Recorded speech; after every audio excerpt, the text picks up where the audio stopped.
My title, my former title, you mean? Sure. Okay. I am and was Administrative Presiding Justice of the Court of Appeals, 2nd District. My name is Charles S. Vogel. My last name is spelled V as in Victor, O-G-E-L. Wonderful. Justice Rubin. Okay. Today is September 23rd, 2008. I'm Larry Rubin, and I'm an Associate Justice on the California Court of Appeal, 2nd District, Division 8. It is my great privilege to interview Justice Charles S. Vogel, retired Administrative Presiding Justice of the 2nd District and Presiding Justice of the Court's Division 4. This interview is part of the legacy project of the Court of Appeal and is produced by David Knight of the Administrative Office of the Courts. Good afternoon, Justice Vogel. Good afternoon, Larry. Most judges, and certainly most attorneys, would probably associate you with complex business and civil cases. And speaking of when you were a justice on the Court of Appeal, president of the state and county bar, head of the ABTL, law and motion judge, Sidley and Austin, the whole gambit of your background. I went back to 1972 and found kind of an interesting quote, I thought. And you said at the time, contrary to other respectable opinion, I think it's better for a judge if he doesn't heavily specialize in one field of law. If you're constantly dealing with people charged with crimes, for example, you may get too callous. You may think everyone is guilty. Actually, I like going back and forth from civil to criminal cases. With the hindsight of 36 years, was that still ring true? I think it does. I know why I said it. I said it because before I went on the court in 1969 as a municipal court judge, I was truly a country lawyer, honest to God. There were no hourly rates, and our friends were our clients, and our clients were our friends. And so from that perspective, when I started hearing criminal cases, I thought it was important that I understand what the community of people who are charged with crimes is like, but I have to also concede that I had some experience with some criminal cases. My very first case was a jury trial, but I think it's important for judges to have a perspective of both spheres in which they work. Of course, looking forward now, you go through Sidley and Austin, you become a complex civil litigator. Now, when you get on the Court of Appeal looking back, did you still enjoy the criminal cases as well? Yes, I did. Yes, I did. In all honesty, a lot of them are fairly routine, and during this era, so much of it has been focused on whether or not the sentence is correctly imposed or not correctly imposed. Rarely do you get cases that are a matter of is the person guilty or not guilty, and you get a lot of pre-trial issues, such as the right of search and or the right not to be searched and that sort of thing. Given the number of cases that the court has on sentencing, would it be helpful to the judiciary if the legislature took a brand new look at sentencing and started cleaning this whole thing out? I think that would be a good idea, but I doubt that it will happen. For political? Because politically, one of the strongest suits a person has running for office is that he or she is tough on crime. And the only way to be tough on crime is to make the sentences more severe. And they've gotten so severe that we now have a serious prison and jail problem. But I don't know what the answer to that is, and I don't think it's going to happen in my lifetime. Well, let's go back to a time when you were on the Superior Court doing primarily civil cases, and you get called to come on the Court of Appeal in a series of assignments that last over a couple of years. And the first one is the People versus Smith and Powell, which are the Onion Field killings case. Tell us a little bit about how it came to be that you got that assignment. Sure. It was really fortuitous in the sense that I didn't seek it, and I didn't even know about the case. I was on the 8th floor doing law and motion work at that time, and became acquainted with Judge Cole. And he and I had breakfast together almost every morning, and he'd done a number of assignments at the Court of Appeal, and he recommended to Otto Kaus, who was the presiding judge of Division 5, that I be assigned to do that case. The case was very large in the sense that it had an enormous record, and it was determined by the members of Division 5 that someone should be assigned to do just that case, and that's what happened. So tell us in real time what you did every day. Okay, you mean while I was on assignment? Yes. Yeah, well, every day I drove from Claremont to the State Building, which no longer exists, but which was where the Court of Appeal existed. I think that was First and Spring. Right. And I showed up at Division 5, and I was warmly greeted by the members of that division, Kaus, Hastings, and I think Ashby was assigned after I was there, but he was on the court then. Clark And, Stevens was he there? Clark Stevens, that's right. Clark Stevens was there, and a very gracious man. In any event, I was primarily working with Otto and Jim, and so I was given a windowless room, and it seemed windowless anyway, and I went to work and started to read the record and draft the opinion in segments, because the real focus of that case was it was a challenge to the jury venire, and the contention was that jurors were not selected at random as the proponents thought they should be, and so that was really the nub of the case. It really wasn't very much about whether or not Smith or Powell were guilty. There's plenty of evidence to prove that they were. This was the case where they took police officers and Yeah. essentially executed them in, Yeah, an well- onion field, Well, right? Gregory Powell and Jimmy Smith were really small-time crooks. Maybe they did some holdups, but basically they were street criminals. And for some reason or other, they got together and they went out one night and they spotted a police car. I thought it was highway patrol, actually, but I'm not sure. And they were pulled over, and they were armed, and they took the officers prisoner and left the highway patrol car or police car at the curb where it was oddly parked, and then they started driving up towards Bakersfield. They marched them out into a field, an onion field, obviously, and killed one, and the other one got away and hid, found his way back to a farmhouse, and contacted the police, and then the search was on, and they were ultimately captured and then prosecuted. They were convicted and they were sentenced to death, but I think that was overturned by the California Supreme Court, so that they would be serving life sentences. Tell me a little bit about what, if any, support staff you had as a I didn't pro have any. tem. I didn't have any. I didn't have any, but I have to tell you that I would give segments of the opinion to Otto, and he would always have comments and edits, and I worked with him very closely just because he was interested in the case, and I think he was sort of acting as my good shepherd, and I learned a lot from him. So to say I did it by myself would be wrong. There is a good part of that you will see if you read the case, a turn of phrase here and there that is purely Otto Kaus. No research attorney help, nothing like we have now in the No. Court of Appeal. No. And As a matter of fact, at that time at the Court of Appeal, each justice only had one research attorney. compared to the three we now Correct. have. What was Justice Kaus like generally? I mean, you had a chance to work with him. Sadly, he was not available. He was one of the nicest people to be around. He had a great sense of humor.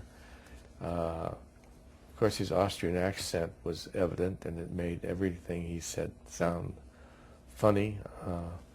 He had phrases that were quaint, and it was, if you were going on too much, he said, it's like dancing on the body. Dancing on the body. They shouldn't be dancing on the body. And he just was a genius in many ways. He would walk around doing, you would see him doing research. At that time, you could smoke in the courthouse, and he smoked a lot. And he'd be in the library working, and he would then go back to his chambers. He'd call his secretary in, and he would dictate his opinion right off the top of his head. And it was beautiful to hear and So watch. he remembered what he had read in the Oh, library. he knew exactly. Brought- He knew the case, and he knew what law he was going to cite. And I'm sure he turned it over to his research attorney, Abby. Forgotten her last name now. She was a Superior Court judge. Abby Sobin? Abby Sobin. Yeah. And Abby Sobin would, I'm sure, massage it some. But many of the phrases were remarkably clever, and they were autos. And Justice Hastings, did he participate much Sure. with you on that? Well, yeah, he participated. He read and was encouraging, and they called him Gentleman Jim, and he was truly that. But I had more involvement with Otto. Otto would stay in the evenings, and sometimes I did too, and we would go to Chinatown and have dinner. Let's briefly talk about Clark Stevens, because he passed on way before we Yes. had this project. What do you remember about him? Well, again, he was very courtly and friendly. He in some respects was a minimalist. In other words, he didn't spend a lot of time with details. He got to the cases and he wrote a very crisp opinion. And if you pulled out any of his cases, you can see, there's the facts, there's the law, there's the result. And I would be willing to guess, and I may be proven wrong, you won't find very many footnotes, especially as compared to today. Today, the footnotes are almost the opinion. Are you a footnote opponent? Not do you really, care? because I'm probably as guilty as anyone. What was the old state building like? Inside, what did it look like? Well, it would be, best comparison I can make, it'd be like going to an old hotel in Denver. It had the same similarities at present in that every chambers had its own bathroom, which is very nice, and all the fixtures were very old-fashioned. The plumbing was old-fashioned.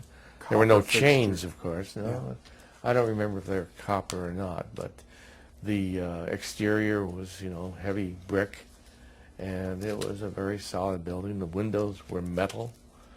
The air conditioning was an air conditioning box. And In each office? yeah, that's right. So it was not like life today at all. What about the courtroom? The courtroom was better than the present courtroom by a whole lot, in the sense that it was light and airy, and you could see. Of course, the justices were elevated on a bench, and then the benches for the lawyers went backwards. But the best part of it is you could see everything that was happening. I remember my very first appeal there, and it was the first time I had seen appellate justices. That's not really true, but I could detail that later. I was the last on the calendar, and just before I argued, Mildred Lilly stood up and said, "I have to go swear in Mayor Yorty." And I thought, oh my God, she's not on my panel. And I don't know why I was concerned, because I didn't know anything about any of them. But I liked that courtroom a lot. When the court moved from the state building to 3580 Wilshire, wasn't some of the courtroom dismantled and taken? or Correct. all of The it? old bench was taken there. Now, staying with the Onionfield case, one of the attorneys was Irving Knarrick. Yes. Do you remember much about the argument or how he was? Because he developed quite a reputation over the years. Yes. He had a notorious reputation of being outrageous, and when he appeared to argue that case, he was absolutely okay. It was he looked fine and he spoke well and he made his points. Of course, I sort of came to know him by reading the record and reading the transcript, and in the transcript it was revealed he would do some outrageous things. He at one point, as it was clear from reading the transcript, apparently pulled a page out of thousands-page exhibit, which was some sort of a computer printout to demonstrate that the juries were fairly selected. And the public defender, Charlie Maples, said, "Oh my God, what are you doing, Otto?" And Otto said, "I was just curious." And then this dialogue about what he had done. And of course, I didn't, I think it was in pre-trial that he got into an argument with his client, Smith. I think, pretty sure Smith was his client. And Smith hit him in the mouth and knocked him across the counsel table. So, you know. In front of the jury? Or no, no jury. pre-trial, It was pre-trial, right. yeah. So it was colorful in many respects. So what I had heard about Irving, and I won't go into that, is I didn't expect, and he was just fine. And I guess we didn't have Marsden motions back then, or reverse Marsden motions where No. Howard Schwab argued the case for the people. He Yes. later became a Superior Court Yes. judge. What was he like arguing that case, if you recall? Howard is what you might say a scholar in the sense that he's very erudite in the field of criminal law, and he tried death penalty cases. That's what he did, and he was very good. And I thought he did a good job. Did you ever have occasion, after the case became final and you went back to Superior Court, to talk to Schwab about No. that case? No. I did later on, and at some point I think I wrote a letter for him when he applied to be on the bench. Anything else about that pro tem assignment that you remember? No, not really. I remember the case. I'll tell you what was one of the nice gestures. When the case was over, Otto and Jim had it bound in a nice book with a canvas cover and gave it to me, and a nice inscription thanking me for being on the panel and working with them, and I thought that was very generous. But I learned an awful lot of criminal law doing that case. I really did. Well, you were 42, if I calculate that correctly. I guess I was. A fairly new judge. Yeah, well, I was appointed when I was 36. So that was an eye-opening, very good educational experience for a young judge. It really was an inspiring one because I really thought that someday I'd like to be on the Court of Appeal. And did you have that feeling before you pro tem'd, or that sort of solidified your? Well, all lawyers dream about going to a court, and once you get on the trial court, it passes your mind you'd like to be on the Court of Appeal. Not everyone, but I always wanted to do whatever was next, you know. So, but that, I must say, yeah, being on the court with Otto and Jim certainly gave me some inspiration. Now, back in the trial courts, you were in the Law and Motion Department at that time. Did you go back to Law and Motion? Or? Yeah, yes, I did. Okay. And some of the people on, well, explain a little bit about Law and Motion Departments, because we don't have Sure. those anymore. Well, in 1971, I think, or 72, I received the assignment to be in the Law and Motion Department. And that department was located on the 8th floor of Central Civil, 111 North Hill. And it had a number of judges. I think there were 5. And later there were 6. And all of the law and motion, demurs, motions to strike, motions for summary judgment, all motion activity was heard by those judges and not by the trial judges. By the time a case was ready to be tried and there were no more motions to be made, they were assigned out, with some exceptions because they were specialized departments, of course.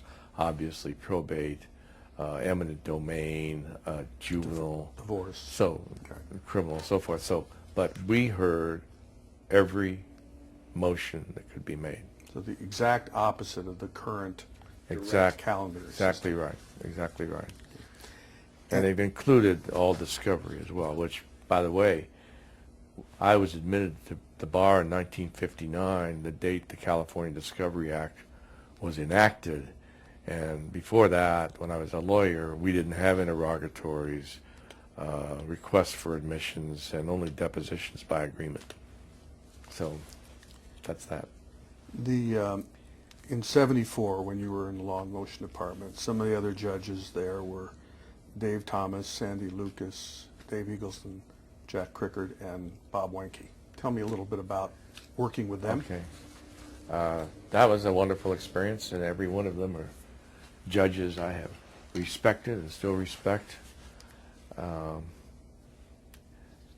The engine for that group was Bob Wenke. He was the supervising judge, and he had done law and motion before. And he would then, as presiding judge, also hear any really complex injunctions and that sort of thing, writs.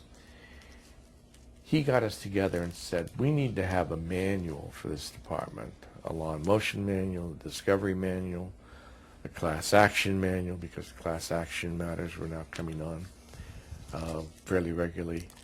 And we need to update Dick Shower's writs and receiver manual. So he assigned each of us a task, and I drew the task of preparing a law and motion manual, which I did. Jack did the discovery manual, and Dave Thomas did the class action, which is really interesting because he was the defendant's lawyer in what's the yellow cab case? David Darr was the Darr versus Yellow Cab. yeah, and so Dave knew what class actions were about, unlike most everyone else, and I think Eagleson did the writs and receivers manual. And what was the bar's response to that eventually? They complied. Did they? Is it like most lawyers kicking and screaming, or was Well, there? the thing about it is, as you know, when you're a judge, lawyers don't complain to you very much, and in fact, their views were solicited. So we would invite them to make comments as it went together, and I think Bob did a lot of that, Bob Wenke, and there were some lawyers who were really skilled at it. Ned Good was probably way ahead of the curve on discovery, and he always was, so far as I knew. And he was early on with computers, so we used a lot of what he did as a basis of considering what Jack was doing in that field of discovery. And in Law and Motion at that time, pleadings were kind of formalistic, rambling, not structured well, Roman numerals. And what did you do to change that? Well, we just changed the outline. First of all, we wanted to make it easier for us to get through the papers faster because our calendars were really substantial. And if you were going to do this right, which I think everyone tried to do, you wanted to move quickly. So we got rid of the Roman numerals. That was not a big deal. But we had the requirement, everybody caption your cause of action in plain English, what it is. And we got rid of the wherefores and thereofs and all that sort of thing. But I think basically we just streamlined the pleadings to conform with what the law required and to enhance our ability to go through the papers more quickly. Over the next 2 years, do you remain in Law and Motion until your next pro tem assignment, or do you switch assignments? Yeah, I did. Well, actually, I was doing law and motion, I think, wasn't I, when I did the Onion Field case, or did I? Yeah, I think that's I was. True. And then I went back to law and motion and progressed over to doing, if it's a progression, writs and receivers, and was then designated the supervising judge, as they use it, of the law and motion department. But about that same time, I was assigned to Division I of the Court of Appeal to do the Manson case, so I took a leave from the law and motion department with the consent of the presiding judge. And you're still living in Claremont at the time? Yes. So Manson is a Division I case. Yes. So that's Parker Wood, Bob Thompson, Dax Hansen, Mildred Lilly at Yes. that time. Tell me how that assignment came to be. How did you find out about it? Well, I know that Bob Thompson was told by Otto Kaus that I'd done a good job, in his opinion, on the Onion Field case, and the Manson case was even a bigger case in terms of the size of the record, and of course the number of defendants. Yeah. So he asked if I could be assigned, and I was, and the panel was composed of Bob Thompson and Parker Wood. Now, Thompson was not the PJ of that division, and I No, Parker Wood assume was. He either had to go to Parker Wood, or did you have an APJ at the time? Yes, we did. Yes, there was an APJ. Gordon Files? Gordon Files, yeah, Gordon Files. So do you know anything about that process? No. Okay. I have no idea what they went through to get that assignment. They just asked me, and I didn't ask why. And Kaus had a close relationship with Thompson, even though they were not in the same division? Very much. They had lunch together almost every day. Now, tell me a little bit about how you start that case. I mean, you've got the doghouses. Well, yeah. What's going on? Again, this is after the court moved out of the old state building and went out to Bend, Wilshire. And once again, I got, I'm not sure I had a windowless room in the state building, but I certainly had one out in the Wilshire offices. And the wall was just covered with this record. I had a secretary assigned to me, which was nice. And of course, I didn't type then, and I didn't have a computer, so I would write in longhand, as I did previously, and then give it to the secretary to type up. So I worked very closely with Bob, and he was just terrific lawyer, maybe one of the smartest lawyers I've ever known. And a reputation as a really good writer also. Very good writer, and crisp and clean. And I watched him. He would formulate his thoughts. He would identify the authorities he wanted. He'd put them on the floor and stack them one against the other. The books. The books. And open to the pages he wanted. And he'd just start typing, and when he wanted one, he pulled one and typed it. And he had a secretary. So it was kind of amazing. And he put this out, and I guess his secretary put finishing touches. He had a lawyer working for him at that time, Miriam, who's now my wife, Miriam Tigerman at the time. And she would work up drafts for him. But I guess the point is, he was a wonderful fellow to work with, and I think just one of the brightest people I've ever known. I talked to Kent Richland. Kent, of course, is the former president of the California Academy of Appellate Lawyers, Right. but more appropriate for this was a law clerk to Justice Kaus at the time. Yes. He remembers your office very well, and he described it as dreary, small, windowless. So he confirms you. Now, I looked at the Manson opinion, and my quick count was that there were 48 different issues, and it's a 115-page majority opinion. It is. How do you go about, if you remember, sort of organizing something that's this diverse and complex? If I remember. If you remember. Yeah.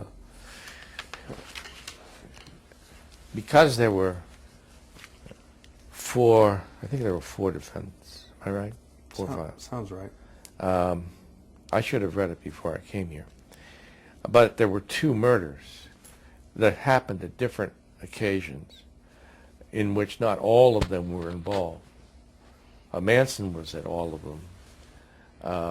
And I think Tex Watson, that name, he was there. Right. He was on all of them. Linda was not on the first one, but she was with the second. And so you start breaking it down, you have essentially 2 different crimes. And the issues ran the gamut from insanity to adequacy of the evidence with respect to whether one or the other was at one murder or at both murders or at no murder. And so you just kind of outline what the issues are, and then you kind of develop it along a timeline, which is what I think every judge does. You tell the story first, and you try and tell it sequentially. And of course, the Manson family, as such, really starts in Haight-Ashbury when he's there and involved with that drug scene and hallucinogenics, and he develops this following and then takes them out to the desert and they get organized. Well, I don't know if that answers your question, but I developed a timeline for 2 murders involving multiple defendants, and of course that would run out to 48 issues, and then of course the result was that I reversed as to Van Houten, and that by itself took a lot of time and took a lot of research because the issue there was adequacy of counsel, and it became an adequacy issue because her lawyer throughout the trial was murdered before there was an argument. All the evidence had been completed, Yeah. but the argument had not taken Correct. place. There was no oral argument, and in that time, Charles Hughes, I think was his name, he was found. Ron Hughes. Ron Hughes, and he was murdered. In my view, it would be impossible for anyone to make an adequate argument if they had not been present when the testimony at trial and the evidence at trial was produced. That was a view I had then, and I still have that view. And that I know that seems odd because the evidence of guilt was very, very, very strong, very strong. Parker Woods violently disagreed with me. And I say violently, which is a wrong word, because Parker Wood never said much anyway, but he stopped talking to me after that. Bob Thompson was on board, and so we put the opinion out the way it was put out, and petitioned the Supreme Court, and the petition was denied, and then Linda Van Houten was separately tried and convicted and sentenced to life imprisonment. The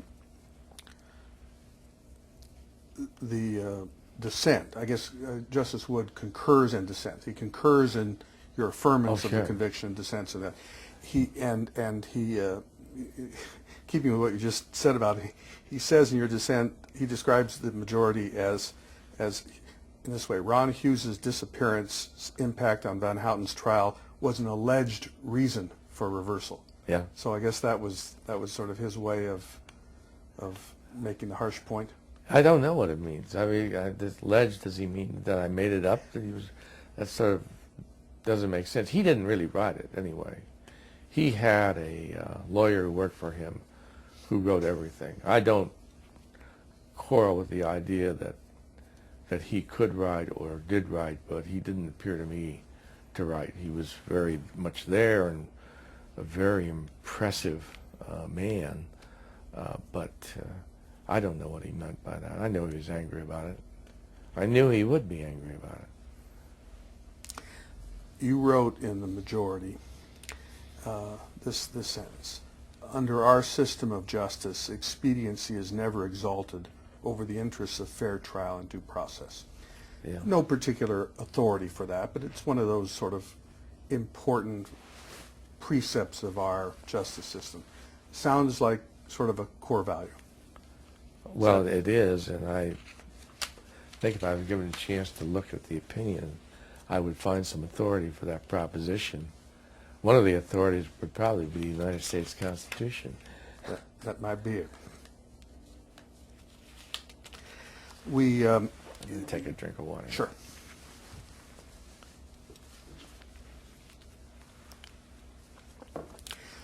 Justice Lilly and Justice Hanson were on the court at the time, not on this opinion. That's right.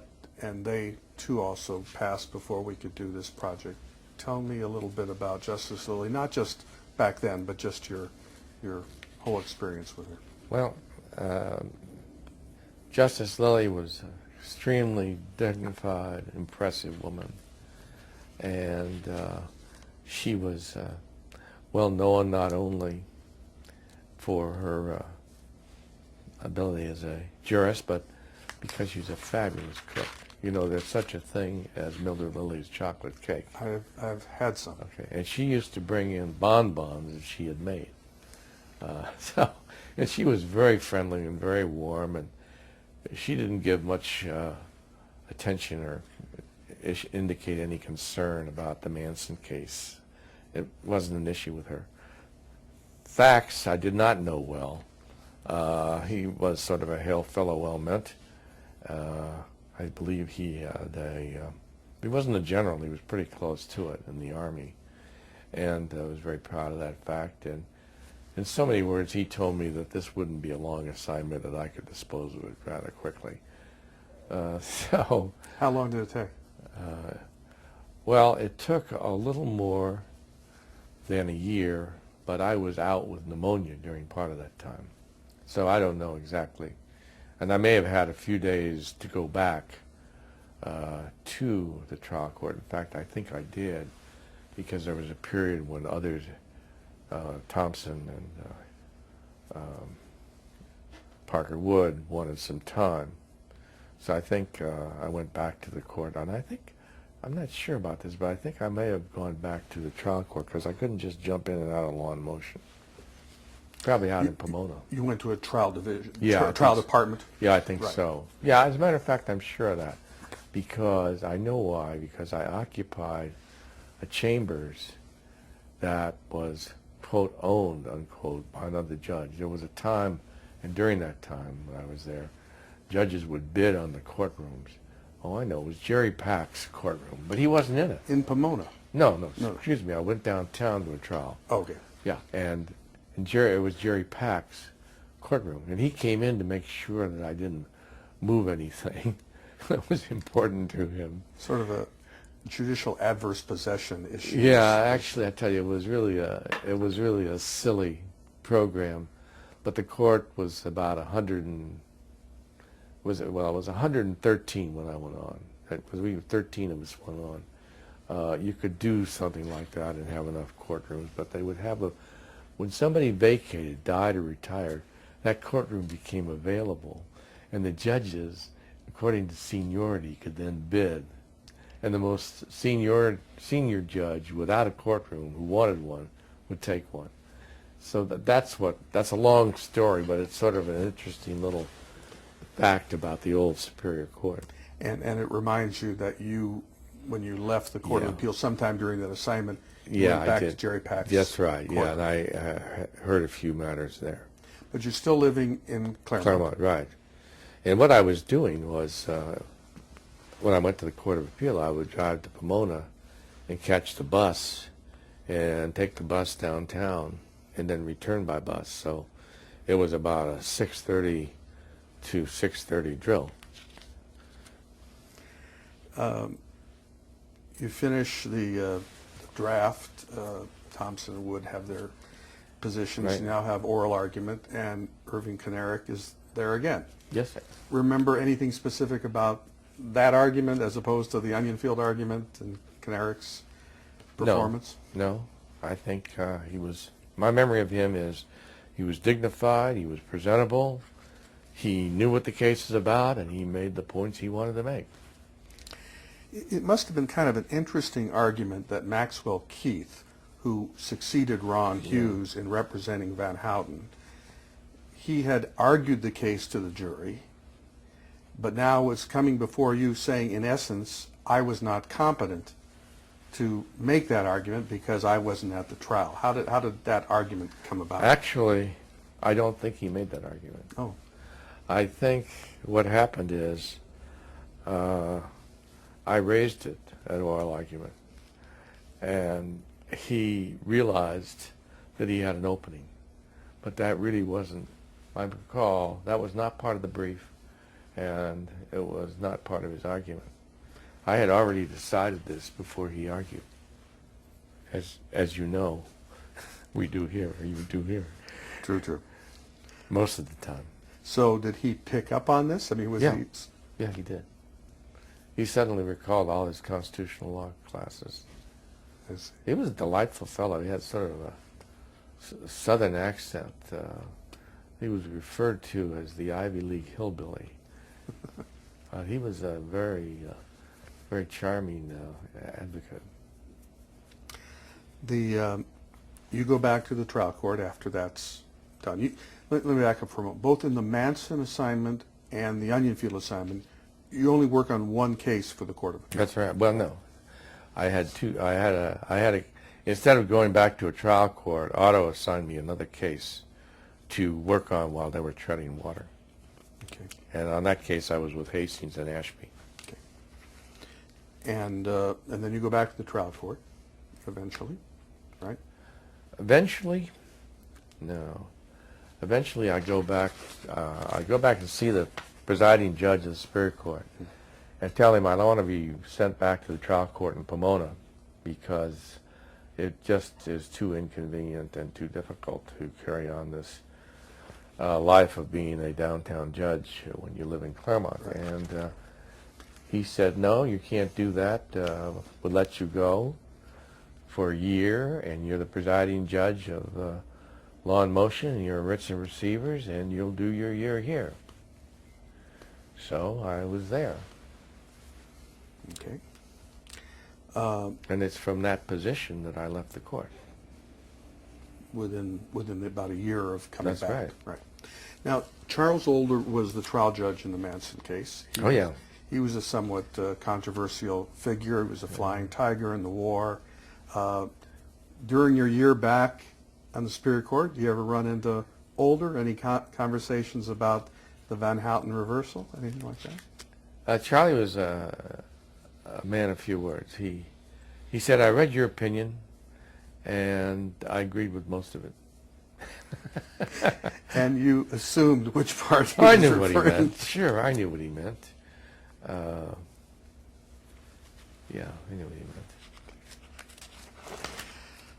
All right, let's move on from that. We talked the other day about some cases that you considered important. I just asked you an open-ended question. Yeah. Tell me a few cases that you thought were important that you worked on the Court of Appeal. And you came up with 3 cases, all of which happened to deal with lawyers. Is that all? Only 3 important cases? I only allowed you to do 3. I picked 3 cases. Okay. And I thought maybe you could talk about them. One was Trope versus Katz. I remember that. Well, Trump v. Katz, I thought was important because 1717, which now made attorneys' fees available to either side, and meaning to whoever prevails in a contract case, if there is a provision for attorneys' fees, it just doesn't run in favor of one party; it runs in favor of the party who prevails. There was an opinion by Mildred Lilly to the effect that a lawyer who appears in pro per, not using that designation, by the way, suing for a fee, is entitled to recover attorney's fees if he prevails. I thought that was wrong. It seemed to me that when a lawyer appears to recover for himself, he's entitled to recover for himself, but he's in no different position than the person he sued who's not represented by counsel.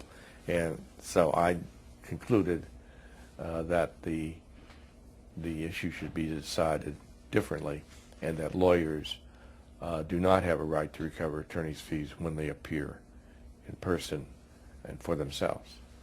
So I wrote that case. Earl Trope was suing somebody for some fees, and I held that he's not entitled to fees. He was the prevailing party. Supreme Court took the case. Supreme Court took the case, and they affirmed, and I think that has remained the law.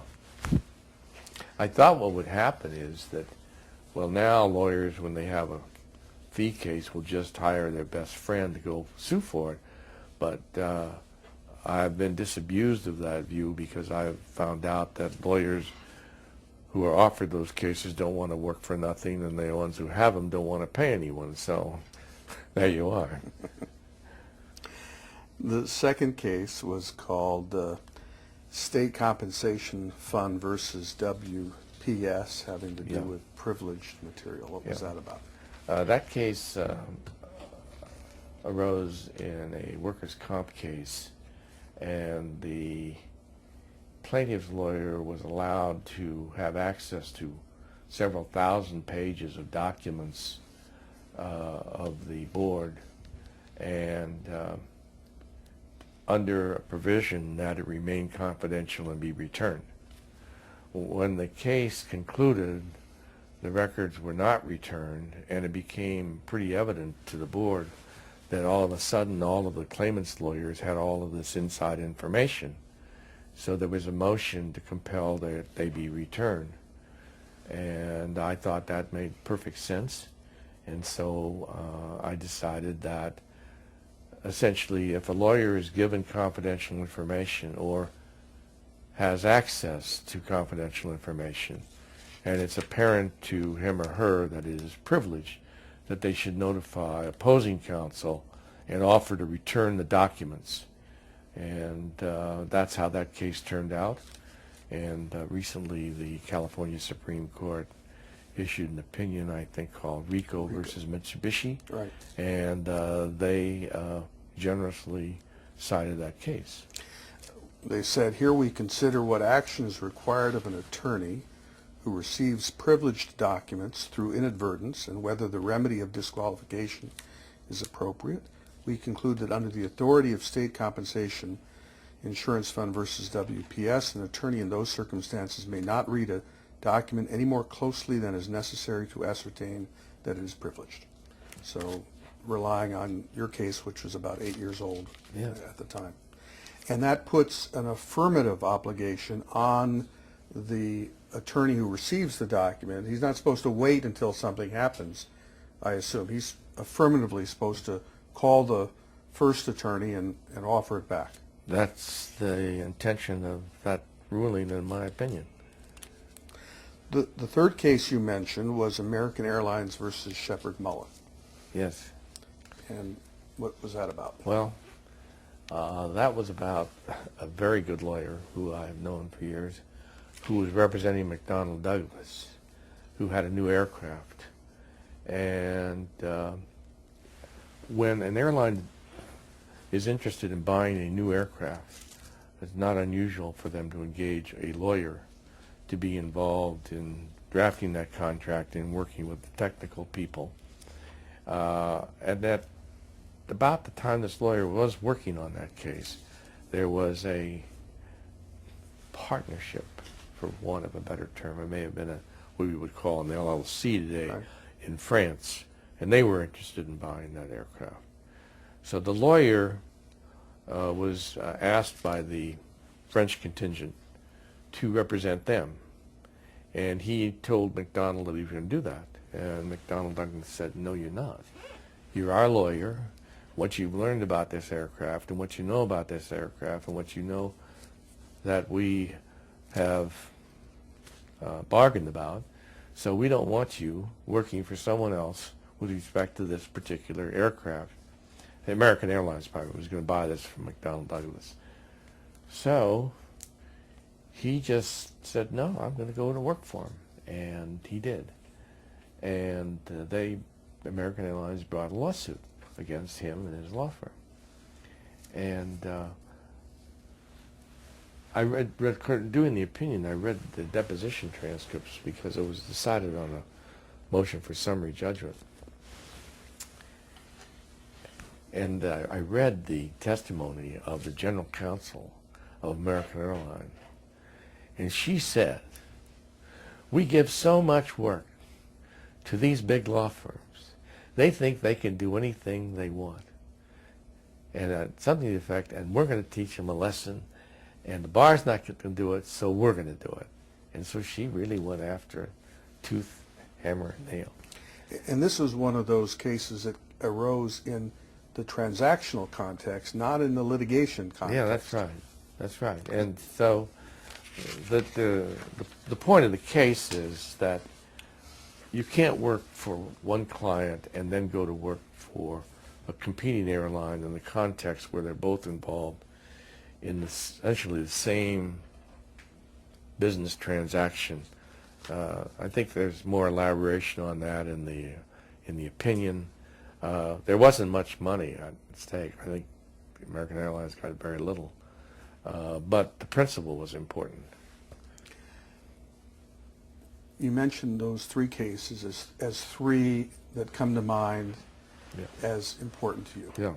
And I thought it was interesting that they all dealt with lawyers. And I'm thinking, well, here's a man who was the former president of the state bar, the county bar, big commercial practice. Do you think that those experiences affected why you picked those three? It probably did. Probably did. I was certainly aware of Katz v. Trope, and I was aware of all of them. Yeah. Dave, let's take a break. We're going. All right, let's go back in time now. We're sort of in the middle of your career, but I want to go back and start at the early years of North Hollywood High School. Yeah. What's North Hollywood High School like in the 50s? You saw some movies in the 1950s, you know what it's like. It's hard to describe. It was just a different era.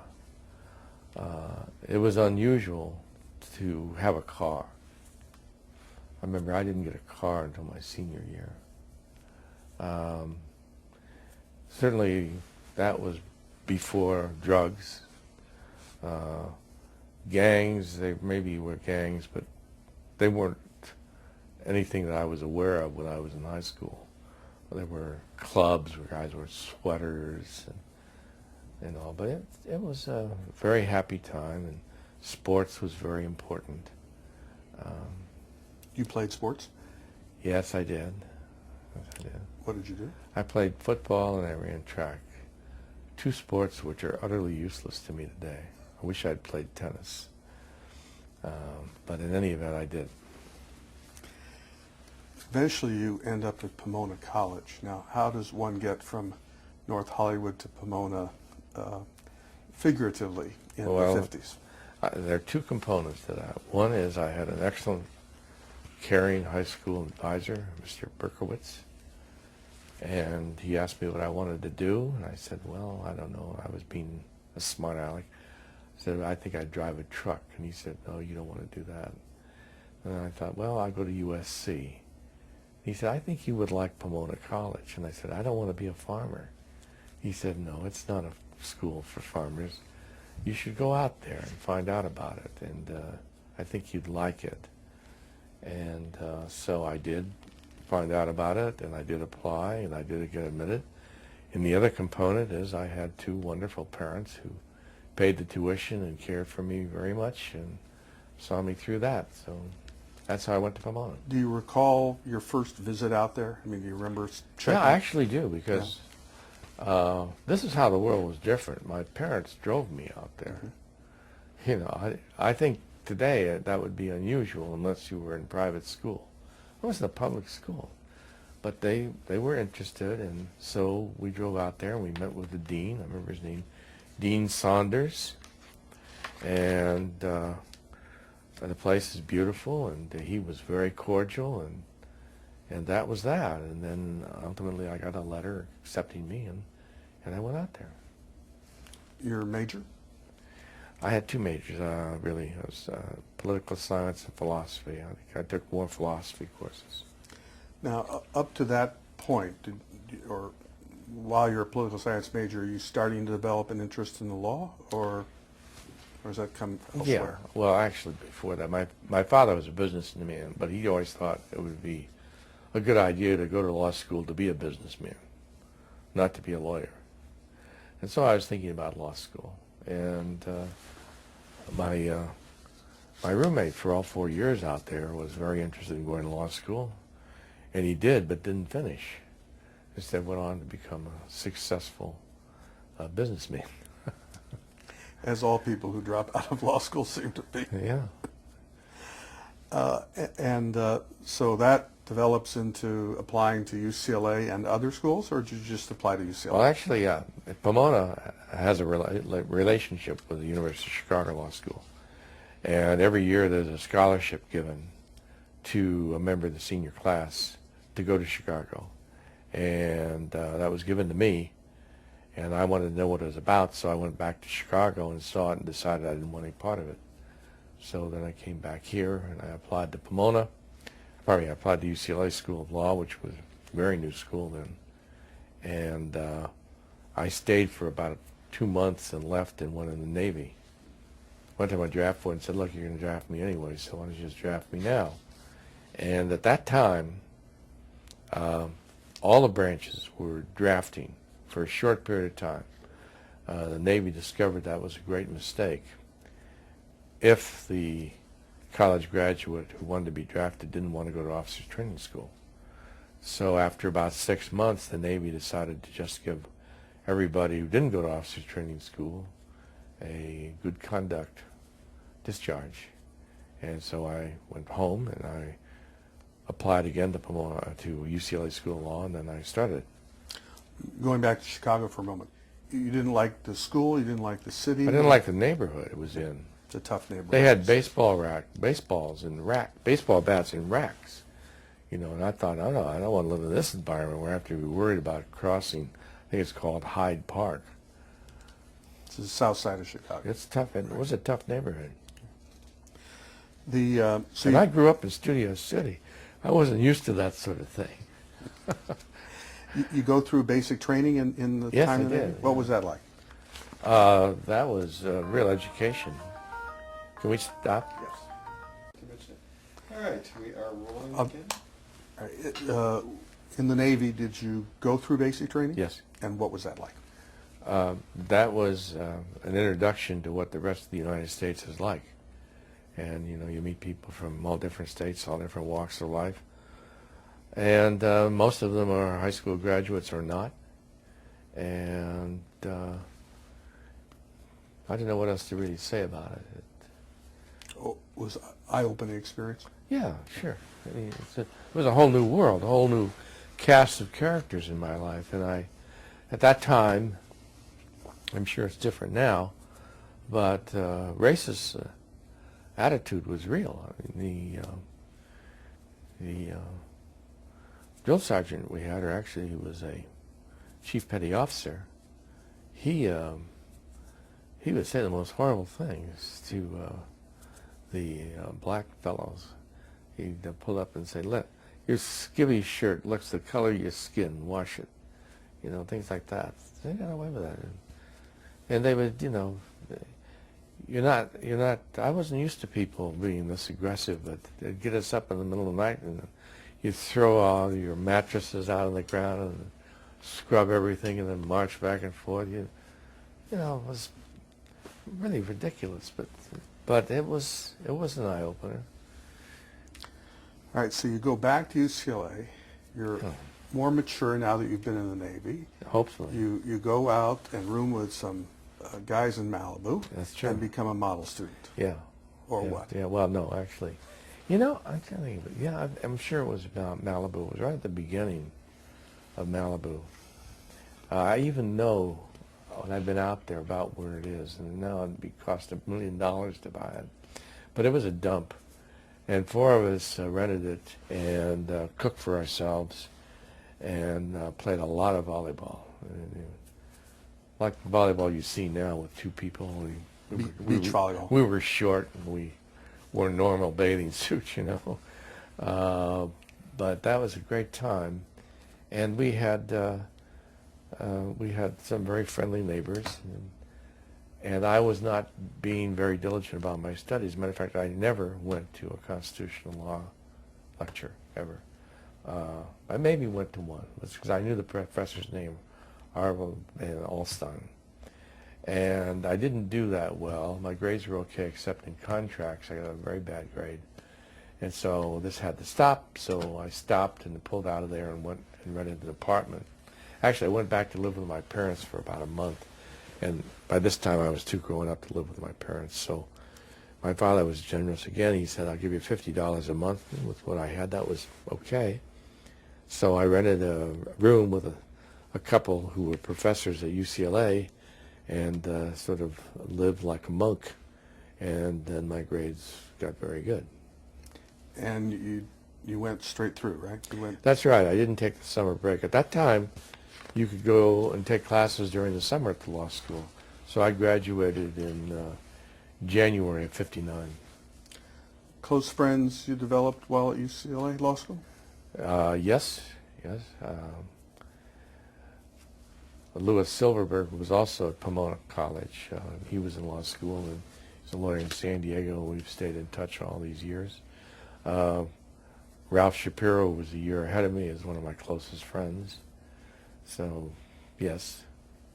And Norm Epstein? And actually, Craig McManigal, who was at Pomona College as well, was in my class, and he practiced with Adams, Dukey, and Hazeltine, and then he joined me in Pomona and joined our firm. Was Norm Epstein in school at the same time? Yes, he was, but I didn't know him. And he was not in your class? No, he was a year ahead of me. Okay. He was law school in those days was this way. Most of the people were growing up in the sense that many of them were married, had families, and there was not a lot of interaction. People were interested in studying, getting good grades, or getting through, or some of them even were working while they were at law school. I tried that. I worked, I think it was Jim Hutton, or something like that, clothing store at night. That lasted about a month. I couldn't do it. So there was not a lot of closeness in law school. You graduate in January, Yes. and what's the job market like at 1959? Well, it's not as good for me as it was for the people in law review, but the salaries were pretty minimal no matter what. I had an offer from Lillick McHose for $400 a month. They were opening an office in Los Angeles, or had just opened one. And I talked to a couple who had a practice on Sunset Boulevard, and they were doing copyright work. And I didn't know what I was going to do or what to do. And I went out to Pomona College to visit with friends. And at Pomona College, it was very much a one-on-one situation, so I knew the faculty. And the dean told me that there was a law firm in Pomona that was looking for an associate. There were three lawyers, Allard, Shelton, and O'Connor. Mr. Allard was elderly then. He incorporated the Los Angeles County Fair, and they represented Pomona College. A.G. Shelton was a trustee, and they represented growers and packers, and we represented small businesses. And Pomona was really quite a lovely town then. And they made me an offer of $350 a month and 50% of what I brought in. And I was probably better at getting business than doing business. So I developed a practice rather quickly, and they represented some municipalities, and I became city attorney for the city of Laverne and for the city of Glendora. And one of my partners, Maury O'Connor, was city attorney in the city of Covina. When he was gone, I represented them. So I did enjoy it a lot, and I have to say that A.G. Shelton, one of the partners, had a terrific influence on me. He was a wonderful lawyer. I've described him this way, which is probably not totally fair, but it's totally fair in this sense. He's an A-plus human being. He was a B-plus lawyer. I've known great lawyers, and he would not be one of the great lawyers I knew. But clients loved him. He picked up clients no matter where he went, like a blue suit picks up lint. I mean, and they all loved him. And we didn't have hourly rates. And we'd work through a matter, and we'd say to a client, I think we're going to need some money. And he'd say, well, maybe after the harvest, or wait till I close my books for the year, or maybe they'd pay you. And that's the way you do it. And is he still alive? No, he passed away a few years ago. Really, really a wonderful man. You kept close with him over the years? Yes, I did. Did it surprise you a little bit, given how long you've now been in Los Angeles, that you went back to Pomona? Was that, you're born in Studio City, you go to UCLA Law School, you end up in Los Angeles, but for this one moment, it's Pomona that brings you, No, draws you. not really, because you never get Pomona out of your blood. I mean, now I don't have much to do with it anymore. And so it wasn't unusual, no. I kept in touch with it. I told you my roommate went to law school. He went to Stanford, and he didn't like it. And he decided to go into banking, and he made a lot of money. But we all stayed in touch, and the dean, Dean Beatty, he stayed in touch with all of us. He tried to help everyone. He actually, when I graduated, he wanted me to interview for the CIA. I said, I don't want any part of that. I didn't know why, but I didn't. Well, your Navy experience was good. No, I didn't want, no, this was when I graduated from Pomona. okay. He wanted me to, Right. the CIA was a regular interviewer on campus. Right. And nobody knew what they did. You had mentioned that one of your clients was Mr. Russell Pitzer, who eventually founded Yes. the Yes. Pitzer College, which is part of the Pomona Yeah. School. More fairly, he was a client of the firm. I didn't do any work for him personally. I saw him from time to time in the office. He was a school, you want to know about him? Sure. He was a school teacher out there, probably the 1930s. And he started buying groves. And ultimately, he became the largest grower in the whole valley, and made a lot of money. I think he would tell the packing houses how much he was going to pay. They wouldn't tell him how much he was going to pay. He was quiet, dignified, but very, very generous. He gave all the money to build a hospital there, and he made a commitment, which I knew about because Mr. Allard did his will. He was going to dispossess himself, and if he preceded his wife's death, which he did not, all of his money to charity or things he believed in. And by the time he died, all of his wealth was gone except the funds he'd set up for Pitzer College. He educated his children, and his son became the president of Rice University. But he was quite a guy. Your practice, you described some of the clients you had, but for the most part, was it a pretty general practice? Yeah, you did very some general. Criminal, divorce? Yeah, I everything? did domestic. I even showed up at probate calendars. I was on the probate calendar the day Jack Kennedy was assassinated. And Howard McLean was the judge at that time. His clerk came up to him and told him, and Howard just broke out in tears and ended the probate calendar that day. It's remarkable how we can almost everyone remembers what they were doing when we heard. Right. I remember exactly where I was. You had mentioned, there's a story about you trying a municipal court case that you won, that you, but the damages were not nearly as much as you thought your client was entitled to. Yes.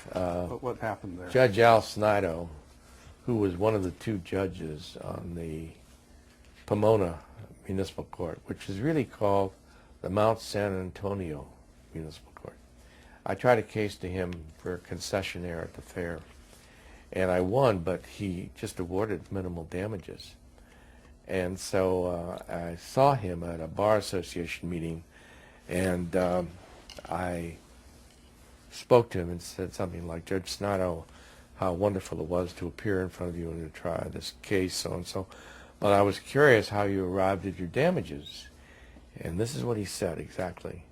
He said, Sonny, I took the size of my shoe and divided it by the size of my hat band, and turned on his heel and walked away from me.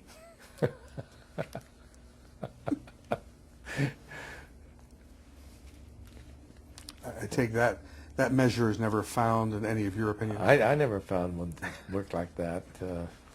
Would it be so easy, huh? I became his colleague, by the way, when I went on the Pomona Municipal Well, Court. tell me a little bit about that. Your a young lawyer, 36, Yeah. and you're in the firm. Yeah. And how's it come to be that you get interested in becoming a judge? Well, I was in practice 9 years, and the judge of that, one of the judges of that court was Judge Brownsberger, and he was well known, as all municipal court judges were in the communities in which they served. And he had an office with Allard Shelton O'Connor. He never was a partner or practiced with them many years before I arrived. But I appeared in front of him a number of times. And one day he walks into my office and he said, "Chuck, you want to be a judge? I'm retiring and they'll appoint anyone I want." Of course, this is before Jenny. And I said, "Gee, I don't know. What does it pay?" And he said, $42,500 a year. I said, "That's exactly what I made this last year. Now, let me think about that." So I went and I spoke to A.G. Shelton. I said, "Brownie's leaving the court," and he said, "He can get me appointed. What do you think?"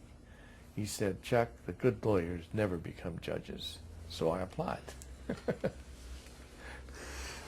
Anything remarkable about the appointment process from that point on? Did you talk to No, the governor's legal judicial appointment secretary? Actually, Paul Harley, who is on the Court of Appeal in the First District, I think he's still on. Maybe not. He was Reagan's appointment secretary. I never met him. I don't recall ever speaking to him. I had 17 jury trials. I wrote a letter to the governor. I had, I guess, important people in Pomona, including Hugh Flournoy, who was assemblyman and professor at Pomona College, write a letter for me. So in rather short order, I was appointed to that court. And you stay there how long? Well, I stayed there for almost a year, maybe a year, because I was then appointed to the Superior Court in 1970. And your first assignment on the Superior Court? Actually, let me back up. Anything interesting about the appointment process on the Superior Court? It really wasn't very much different. No, it was pretty, I think it was pretty much taken for granted. I don't know why I was so presumptuous, but I was lucky in this sense. When I was in Pomona, I could finish the prelim, the small claims, and almost anything else by noon or 2 o'clock. I went looking for work, and Judge Paracca of the Superior Court was the presiding judge, and then he was followed by Henry Shatford. And when Henry Shatford came out, he came over to see me and said, "Why don't you take a case or two from us so that you can hear them in the afternoon or when you're free?" And I said, "Sure, that'd be great." And so I really was hearing Superior Court cases for almost 6 or 8 months before I was on the Superior Court. So this, we're going to talk about this in a while, but this is sort of an early informal consolidation between the municipal and Superior Courts in Pomona in 1974, something like that? That would be about 1971. 71. When you get appointed to the Superior Court, do you stay in Pomona or do you go downtown? No, I stay in Pomona. Okay. I have a courtroom that hears both criminal and civil. That's what we did. You heard both. You had no specialization. And Henry Shatford was your supervising judge at that point? Yes. Who else was out there? Well, Dave Thomas, Okay. Howard McLean, Carlos Turan, Jack, starts with an A. He was a Supreme Court Justice. Arguelles, Jack Okay. Arguelles, yeah. That's who I remember. Now, Dave Thomas, we talked about briefly because he was also with your Law and Motion group Yes. later on. Yes. Was he an important influence, a good Yes. colleague? Yes, he was. Well, they were all important. But you're mentioning him because Dave said to me at one point that I should go into the Law and Motion Department, and he was applying for that, and he thought it would be a wonderful thing, and he made me think it would be a wonderful thing, so I applied. And much to my surprise, I got it. But that would be, that'd be about 1972, 73, something like that.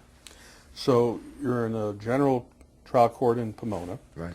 And your first assignment down at the civil courthouse is law and motion. Yes. You don't go into a jury No. troop. No. And did you ever do jury trials? Yeah, I did them in Pomona. But I mean, in Los Angeles. Did you ever have I can't remember if I did on that short break when I occupied jury's courtroom or not. I really don't remember. at some point around this time you meet Norm Epstein? Is this around? Yeah, well, yes, I did. I heard from Norm when I was on the Superior Court because he phoned me, and we must have known each other because he addressed me as if we knew each other well, and he told me he was appointed to the municipal court and asked me to swear him in. And it was on a Sunday, and it was downtown, and I went and I swore him in. His family and friends were there. He was the lawyer for the regions. He was the lawyer for the California colleges. Right, California State Yeah, Universities, that's right. And that whole group where I was out there, all their presidents, and he had quite a following. So that was a delightful moment, and he's always remembered it, and so have I. Now, for a few years, you remain on the Superior Court. He's still a municipal court judge. Yeah. Do you have much involvement with him then? None. Okay. All right, so at some point, we've covered the two pro tem assignments during this Yep. 7-year period on the court. And at some point, you're starting to think about leaving. Yep. And what prompts that?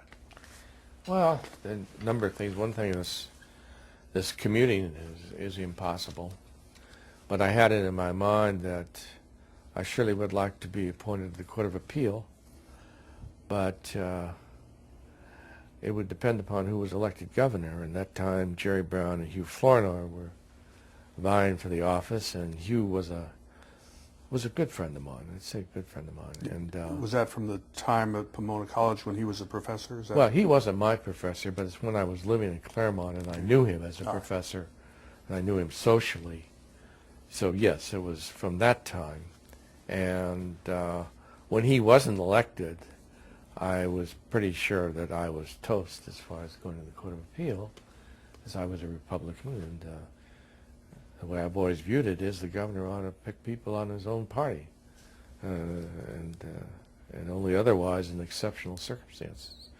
In any event, that was one of the real motivations for leaving, and also while I was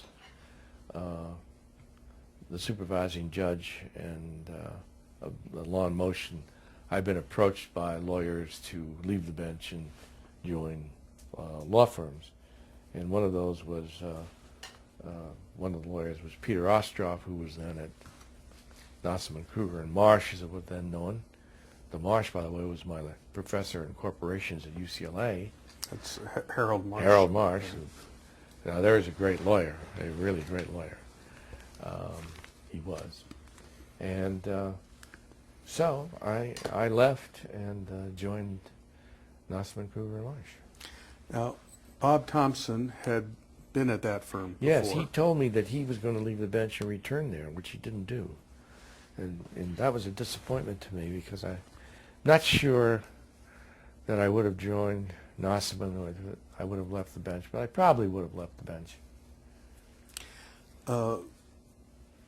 Justice Conrad Moss was also at Nossaman. No, I never knew him. He passed away. Okay. Now, you're at Nossaman between 77 and 1981, as I... That's exactly about right. And during that time, you marry Miriam. Yes, I did. And what is she doing at that time as a lawyer?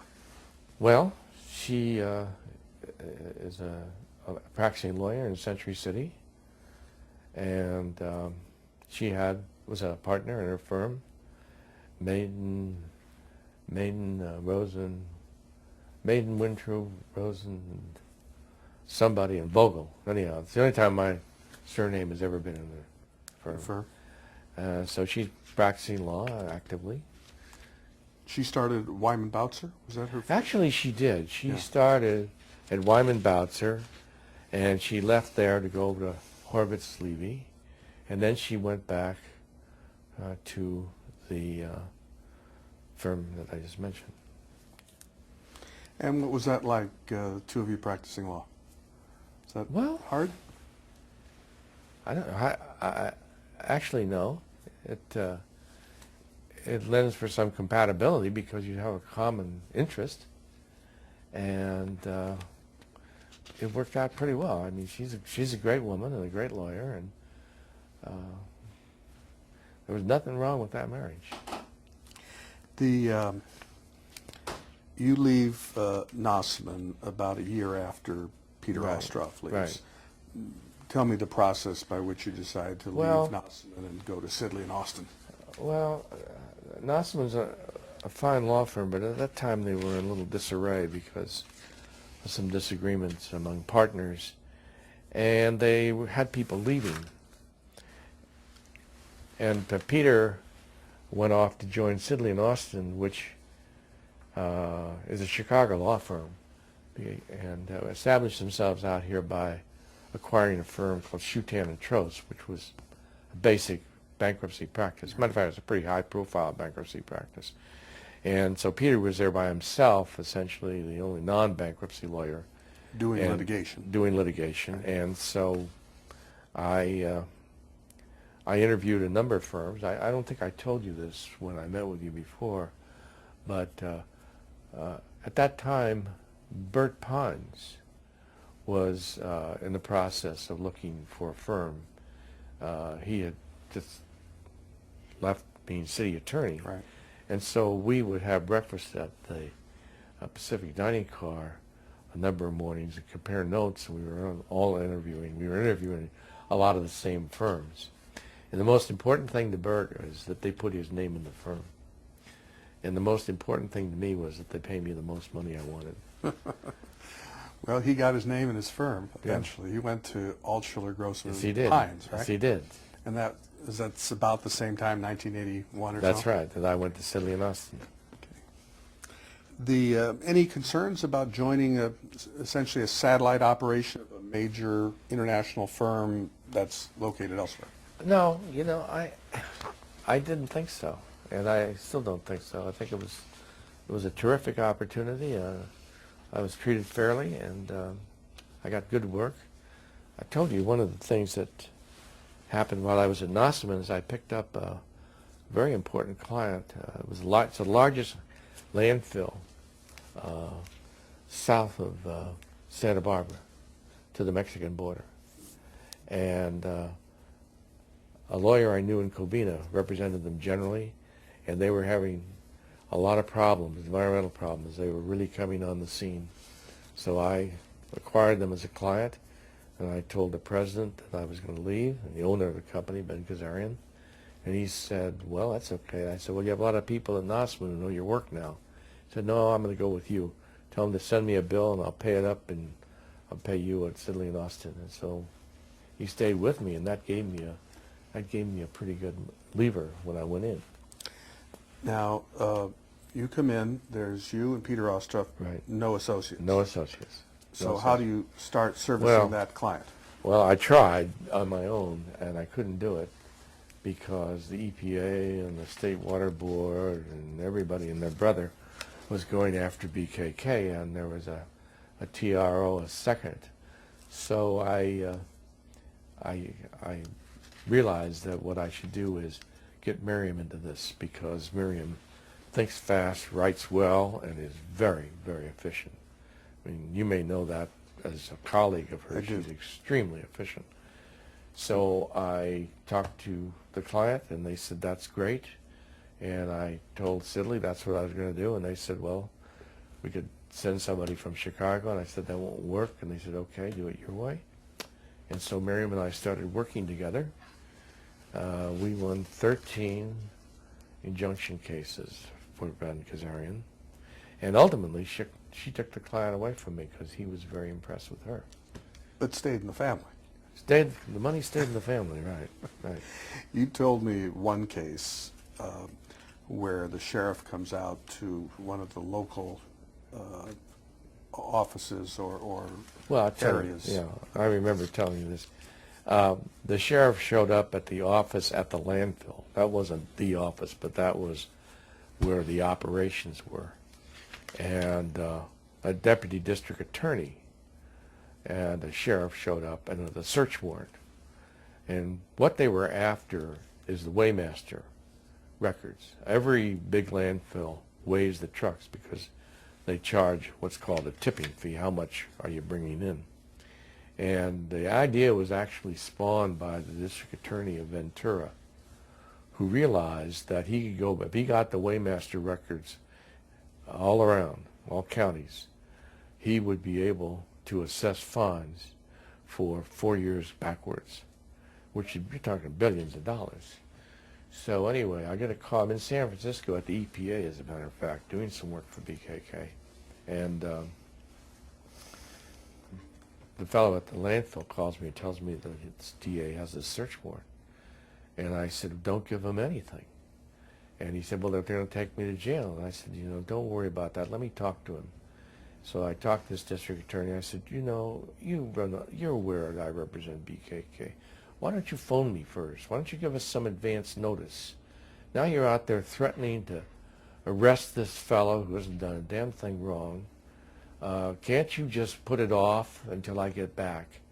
And we haggled a little bit, and he said, well, we'll put him in jail. I said, you do that. Just ruin this guy's life. Give his wife a lot to be afraid of. We'll have him bailed out in short order. Won't be a problem with that, but you don't need to do this. And he said, okay, I'll wait till you get back. So I get off the phone, and I call Mary, and I said, Mary, we're going to need a temporary restraining order, and this is what's going on. And so She's back in she's LA in her LA. office. So she runs off, and she gets a restraining order against the district attorney of Los Angeles County and whoever else was on that warrant, and ties them up. And of course, they're very upset about that. And so we have a big meeting at BKK with the president and everyone else who's of importance, including me and Miriam. And they said to me, as they always do, what do you think we should do, Chuck? And I said, well, we should do 1, 2, 3. And Miriam said, good, I want to say something. And the president says, well, sure, let's hear from you. She said, I think this is a big case, and I think we don't have to go it alone, because there are thousands of trucks out there. Who are the biggest truckers regularly on the road? And Kazarian says, the people carrying feed to all the chicken and turkey farms.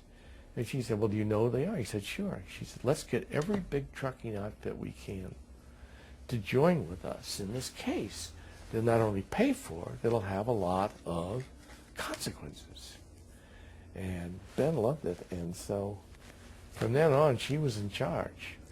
And we went out and we won that case. And there's still an injunction against the district attorney of Los Angeles County. But it was changed because I learned something from that client. Once I told him he couldn't do something because the law wouldn't permit it, he said, if that's the case, then we have to change the law. And he sent me up to Sacramento. Actually, he didn't. He sent me out to a trailer at a transfer station the company owned to meet with George Tukmajian. And this was on a different issue, to get a bill passed. And so that was my introduction to how you deal with the legislature to get the law you want. And we did the same thing with respect to the weighmaster records. Got a bill passed. You wouldn't realize it when you read the bill, but what it meant was that all weighmaster records going backwards 4 years can't be obtained. Early protection of the right of privacy. You got it. I mean, you learn an awful lot from clients, I'll tell you. Peter Ostroff said that you put Sidley and Austin on the map.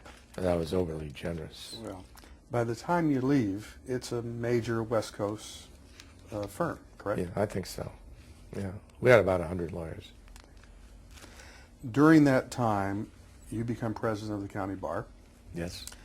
And if I have my dates correct, that's about the time when the recall of Rose Bird and Cruz Reynoso and Joseph Groden is happening. Is the bar involved in that at all?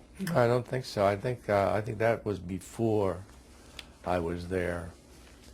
What happened when I was president of the bar is a case came down from the U.S. Supreme Court called Keller.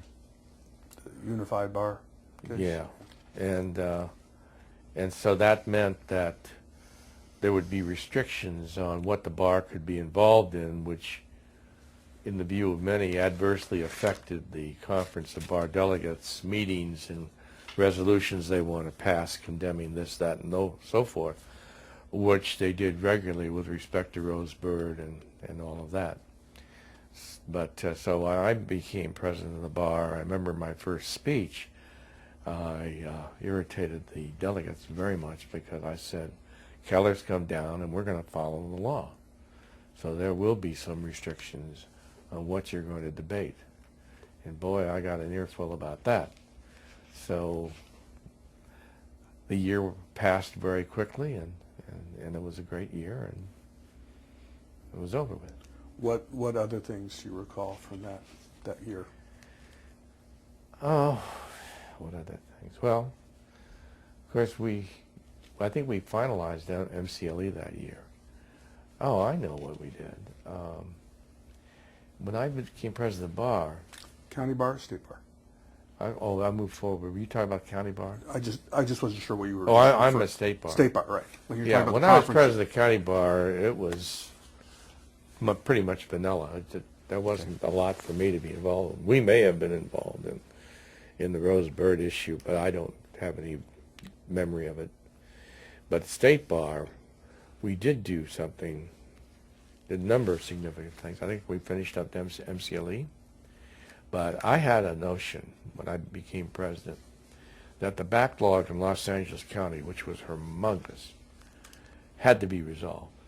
And I thought the way to resolve it was to consolidate the municipal court, the Superior Court, because there are lots of municipal courts who just weren't in operation every day. As a matter of fact, lots of them were in operation one day of the week. It was Friday, you're closed for judges. So I started speaking on that and became well enough informed to sound like I knew what I was talking about. And so with the executive director of the bar, Herb Rosenthal, I met with the Chief Justice, Malcolm Lucas, and tendered the idea to him. He didn't like it very much, but he did agree to attend a Board of Governors meeting where it would be discussed and presented. And I made a really smart move. I got Margaret Morrow to be the chair of an ad hoc committee to develop this program. And so he came to the meeting, and Margaret put on a program. And another guest we invited was Bernie Whitkin. When Margaret finished, Bernie stood up immediately and said, "That's the best idea the bar ever had." At that moment, Malcolm Lucas was sold. In fact, a person at that meeting was Victor Chavez, who was the presiding judge of the Superior Court. He started complaining about the idea, and Malcolm said, "If you keep that up, I won't assign any more judges to Los Angeles Superior Court," meaning assigning municipal court judges to sit on assignment.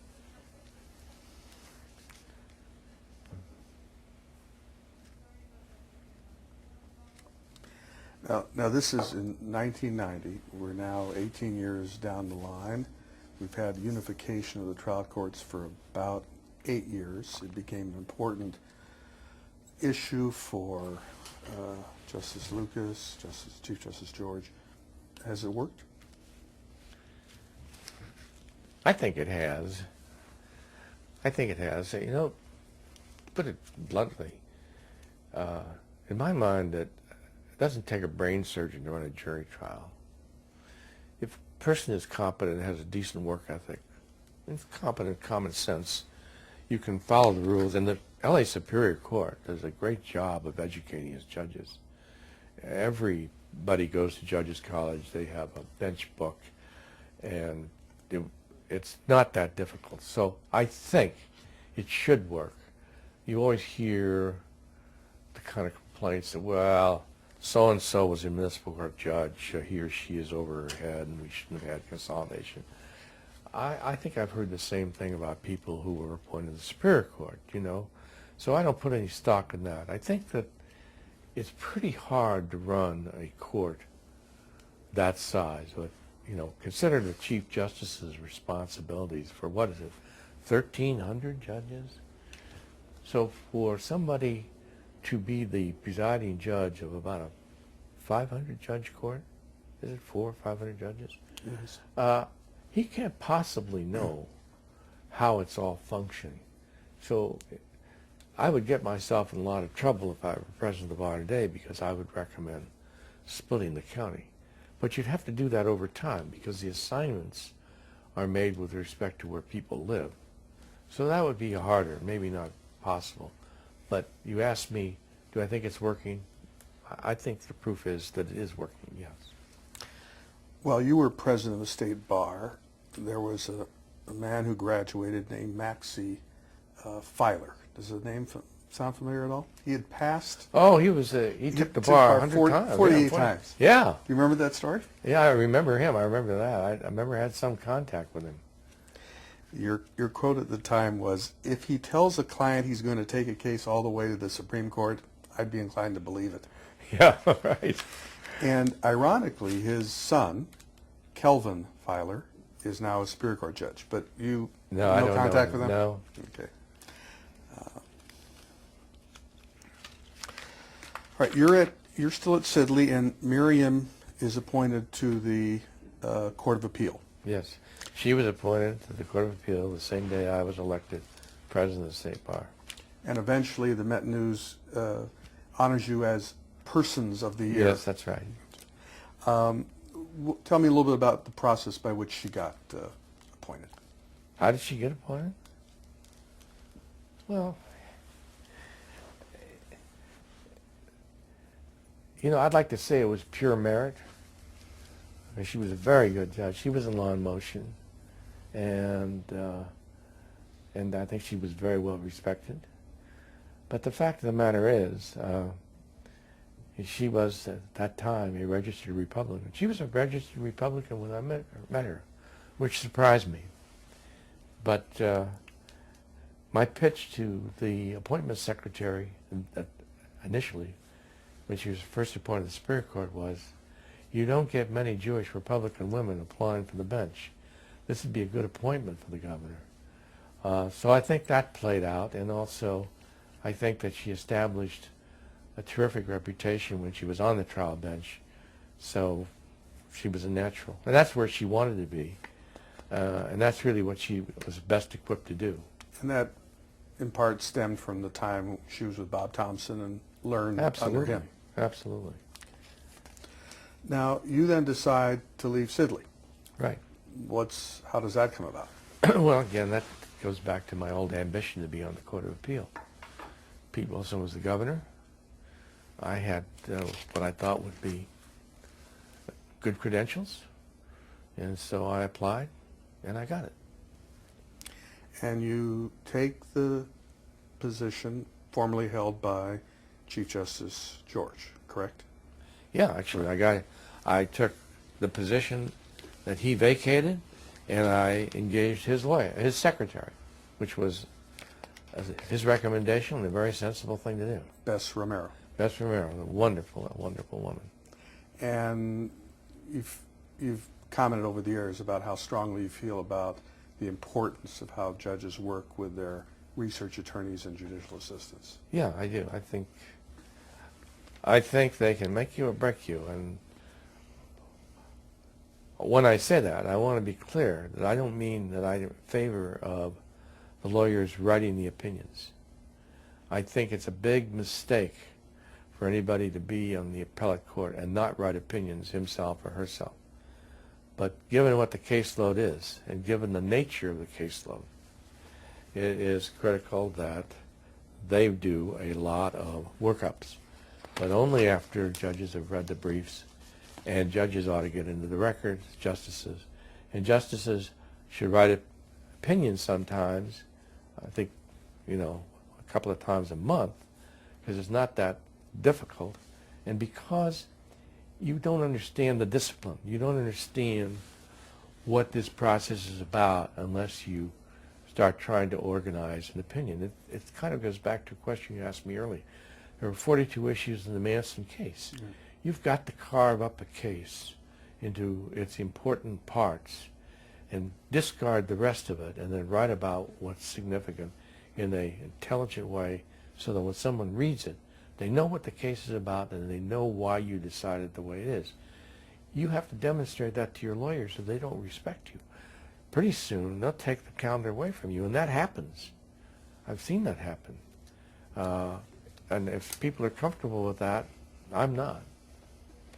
But you do have to have lawyers that you respect, but that's important they respect you. When you retired, I'm just going to skip ahead a little bit, the chief referred to you as a close friend, an excellent decision maker, both as a lawyer and as a judge. Referring to the close friend, colleague part, what sort of contact did you have with the chief while you were on the Court of Appeal? Worked on a number of projects for him, with him? Yes. I actually only became acquainted with Ron George when I became a justice of this court. But he was very outgoing, and he contacted me, and we soon hit it off pretty well. And he, matter of fact, appointed me on a number of committees, but what I think you're referring to is the Supreme Court Committee on the Judicial Conduct. Is that right? That's one of the ones I was going to get to. Yeah, well, that's the major one, right. And actually, I think that was started with Lucas because I remember hearing that subject being raised. It was a product of a constitutional amendment. Correct. And I told Lucas that I would be glad to be on the committee. And the next thing I remember is I'm appointed chair of the committee, and the committee is organized. And we start meeting and we start working on this project, which is a very large project. Basically, and throughout that time, I had contact with the Chief Justice. And also at that time, the Chief Justice had fairly regular meetings. Well, after I became a presiding judge of the court, he had fairly regular meetings with the administrative presiding judges. Of all the districts together? Yeah, that's right. So I would see him quite often. He's somebody who's always on top of things. So if there was something going on in our court that needed attention, I would hear about it. Maybe not directly from him, but from him to somebody, to me. The Ethics Advisory Committee, as you said, stemmed from a constitutional amendment. Yes. That basically took the ethics adoption from the California Judges Association to the arm of the Supreme Court. That's right. The Supreme Court. That's right. Was that good government? I think it was excellent government. Okay. I think the association has many good features, but I don't think it's very hard for judges to be judges of judges. It's got to be more formalized and particularized, and that's what the canons do. Your most essential task was then basically recommending to the Supreme Court the canons of judicial conduct, based in part on the CJA and the ABA model that had been around. That's right. That's right. We changed them, modified them, incorporated them as best we could to make some sensible organization of what rules ought to govern the conduct of judges. David Rothman was on that committee. Very much so. And tell me a little bit about working with him. He's a terrific lawyer. He certainly knows more about judicial ethics than anyone else I know. And he's written extensively. As a matter of fact, I think he has a text He does. that he's published. And we weren't always in agreement. David is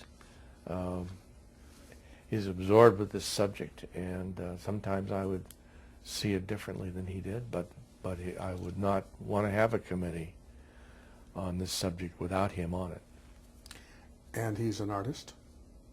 He's What? a cartoonist? Yes, he made a very funny shirt for me that has a statement, the Supreme Court Committee on Code of Judicial Ethics, and there's a big can and it has lots of worms coming out of it, and each worm is named after a cannon. It's very funny. An apt description? He's he's got a great sense of humor. You're Associate Justice and then Presiding Justice in Division 4, and you have long-time relationships with Norm Epstein and Gary Hastings. So talk about them a little bit. Okay. Norman is a whole day subject by himself. He loves the law, and people say that about a lot of people. But I only really believe it with respect to Norm. He just loves the law. He loves being a lawyer. He loves being a judge. And he's very vibrant about it, and he's hands-on. There's an excellent example of someone who knows how to run his staff. He has the unique practice of having an annual.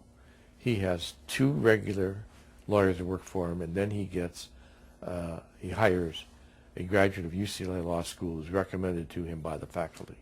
And he organizes that person when he or she gets there, tells them how to write an opinion and what's expected, and gives them the work, and then pretty much shepherds them through.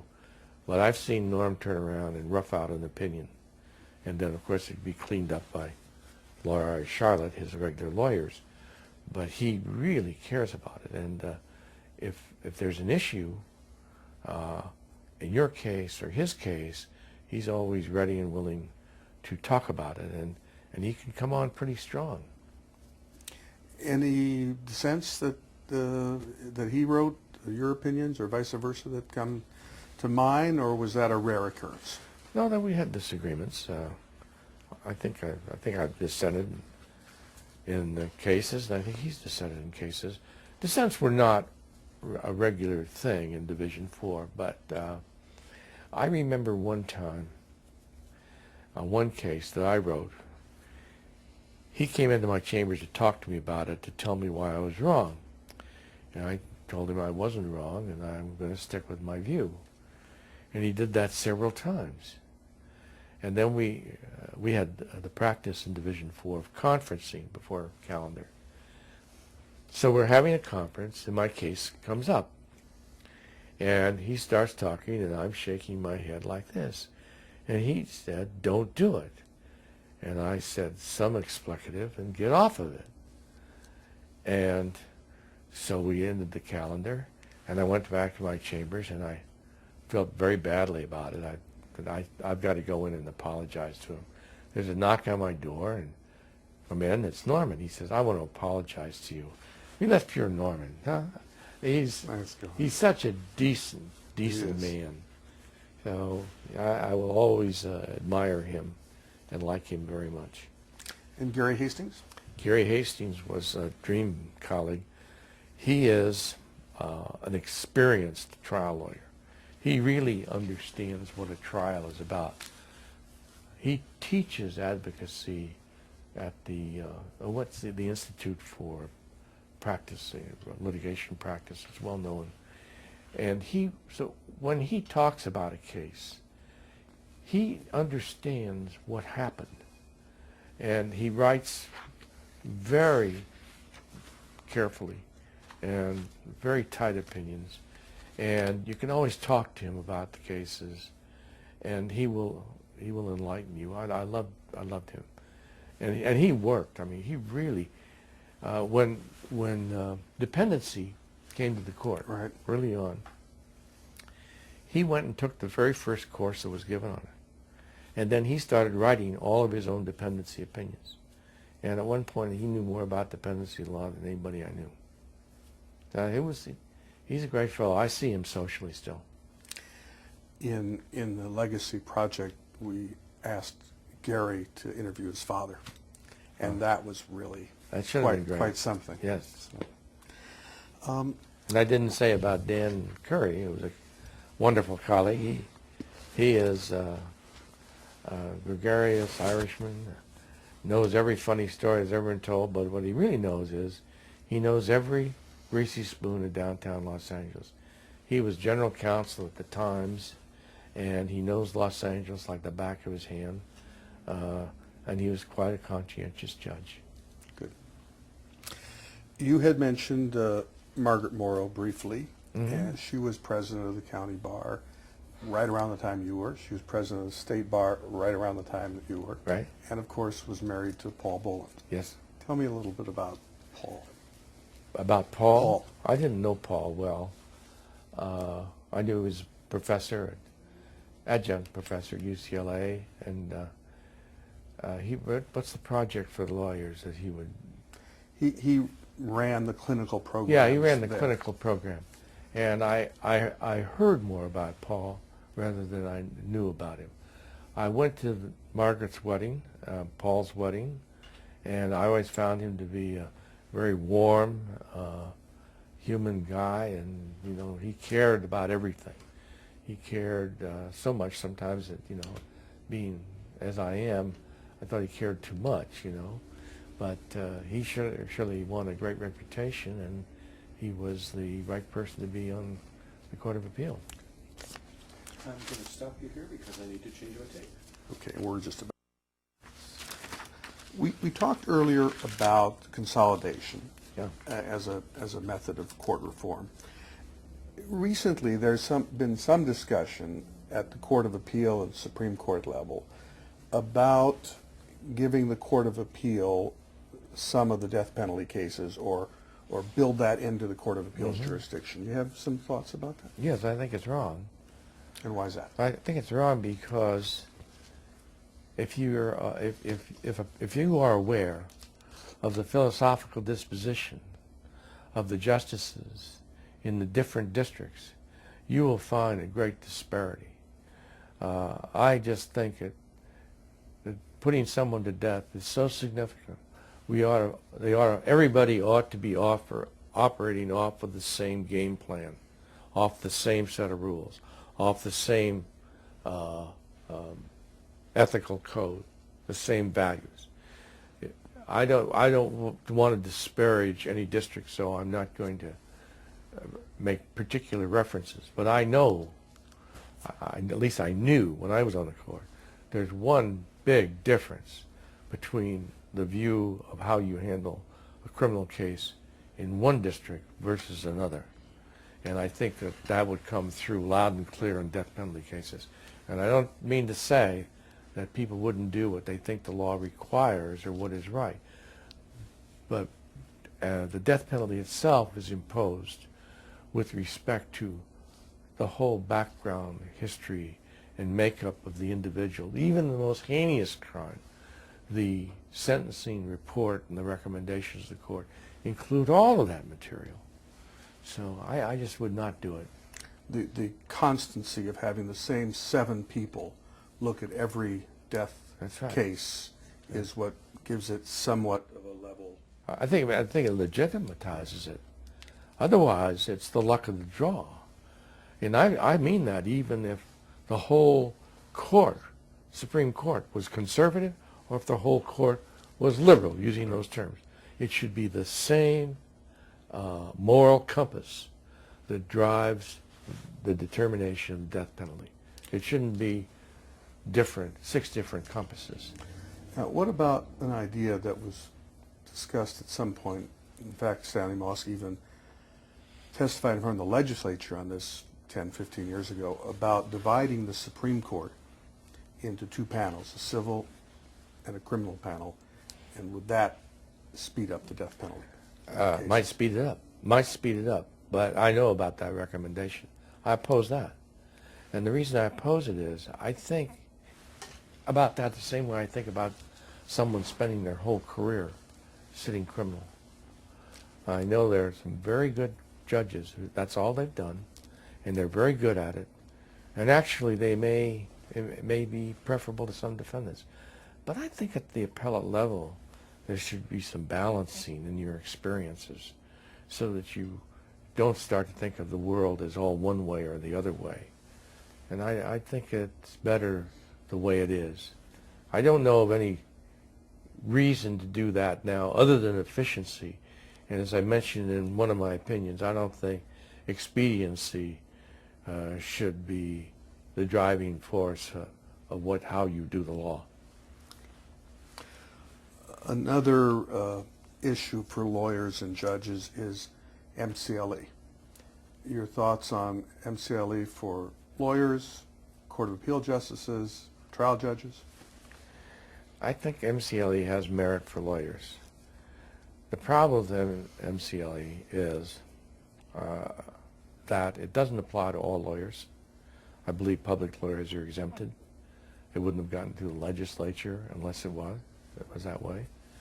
It exempts the legislature. So, but that's not the important thing. What's really wrong with it is now that you can complete your MCLE requirements almost completely by listening to tapes and signing an affidavit. Now, to the extent that it has compelled lawyers to take courses, to retain competency, it's good. You know, it's an inconvenience, but it's not that tough over a 3-year span. I've been doing it because I have my license back. If I didn't want my license back, I wouldn't have to do it. So I think it's worked out about as well as it can work out. If you want to go to the judges, I think that's wrong as to the appellate court justices, because I'm assuming all the justices are reading and writing, and there's not much more you can learn from lectures that you won't learn reading and writing. The trial judges, I think if they all went to the conference, had to go to the conference every year, there could be some presentation on evidence and procedure, sentencing, that might be a good checklist. That's about it. You're now back in the private sector, enjoying jams?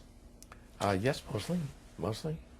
Doing arbitrations and mediations, and it seems to work out pretty well. And your wife also retired, so you're now both lawyers again. That's right. Both taking MCLE. And you were at the Morrison and Forrester retreat over this last weekend as Miriam Vogel's husband? Her spouse, yes. It was a partners retreat, and I flew in Friday night and went to their big dinner on Saturday. Outside of court, I know both travel and photography attract you greatly. Any good trips coming up? Yes. In December, we're going to Argentina. Next July, we're going to Tanzania. And the following year, we'll go to Japan.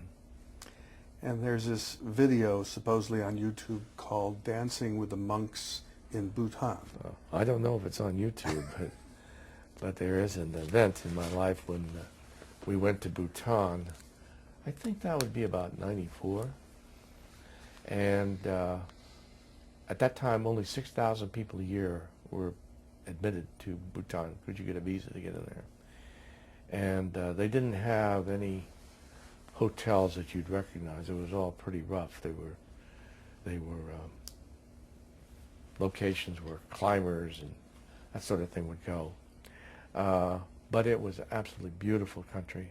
The people are beautiful, both in their appearance and the way they conduct themselves. They're Buddhists, you know, and they have these zongs, which are fortress temples that they built, you know, in the 16th century with tremendous timbers, all stuccoed and all painted. And now I'm going on about Bhutan, but in any event, it exists of 7 valleys and 7 tribes. And at the turn of the 19th century, they stopped warring and they formed a government and designated a king. And that family has remained kings. And the first king sent his oldest sons to Princeton. and the kings of Bhutan have since sent their sons to Princeton. We went to a reception at a nice home, just kind of jumped out of the ground, and there were journalists, there was a Wall Street banker, there were lawyers from the United States and Europe who were Bhutanese, who would come home for the event.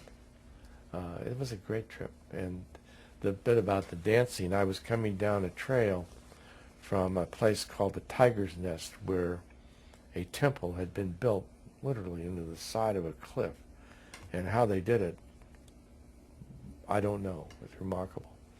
But you can get to it by crossing a very dangerous pass, and I went up to it with a couple of other people, and I was so happy about it. I came down the trail, I was dancing down the trail, and at the bottom of the trail were about 20 or so, maybe 30 young monks, all wrapped in their robes, and one was playing a flute.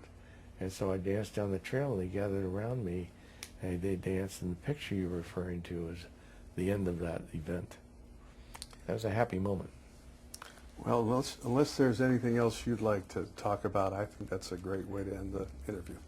I have nothing else to say. I thank you very much for this opportunity, and I'll look forward to seeing this and others at our 100th anniversary.